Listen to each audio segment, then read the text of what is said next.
Souvent, on accuse Dieu alors que c'est nous qui ne sommes pas attentifs. Tout ce que l'on doit savoir est écrit dans la Bible, la parole de Dieu, son caractère, son plan, son œuvre. Et si je prie sans connaître Christ, si je ne prie pas depuis ce qu'il est dit de Christ, si je n'agis pas sur ce qui est dit de Christ, je ne suis pas dans la foi vivante. Je suis tout simplement d'accord avec un message.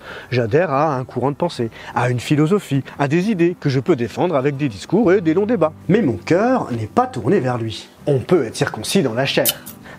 Je peux appliquer des règles imposées parce que tout le monde le fait autour de moi, parce que ma famille cultive ces traditions de génération en génération.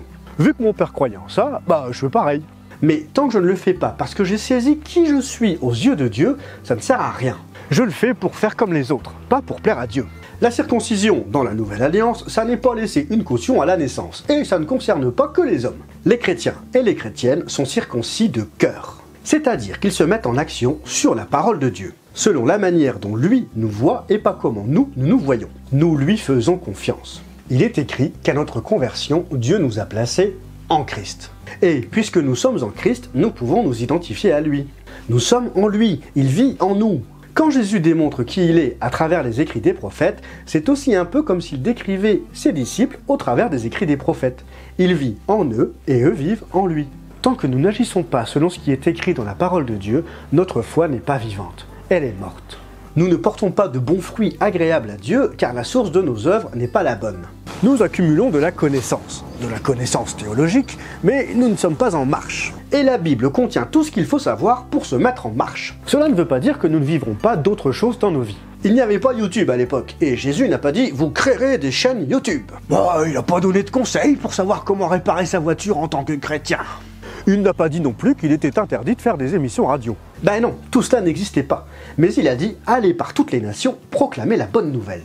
L'apôtre Jean nous précise d'ailleurs dans son évangile, Jean 20, verset 30, « Jésus a fait encore, en présence de ses disciples, beaucoup d'autres miracles qui ne sont pas écrits dans ce livre. » Et un peu plus loin, il nous écrit dans Jean 21, verset 25, « Jésus a fait encore beaucoup d'autres choses. Si on les écrivait en détail, je ne pense pas que le monde entier pourrait contenir les livres qu'on écrirait. » Mais alors, pourquoi Jean a choisi ces témoignages-là et pas d'autres ? Jean 20, verset 31, « Ces choses ont été écrites afin que vous croyiez que Jésus est le Christ, le Fils de Dieu, et qu'en croyant, vous ayez la vie en son nom. » Toutes ces choses ont été écrites dans un seul but, pour que tu crois que Jésus est le Christ, mais aussi le Fils de Dieu, et qu'en croyant, nous ayons la vie en son nom.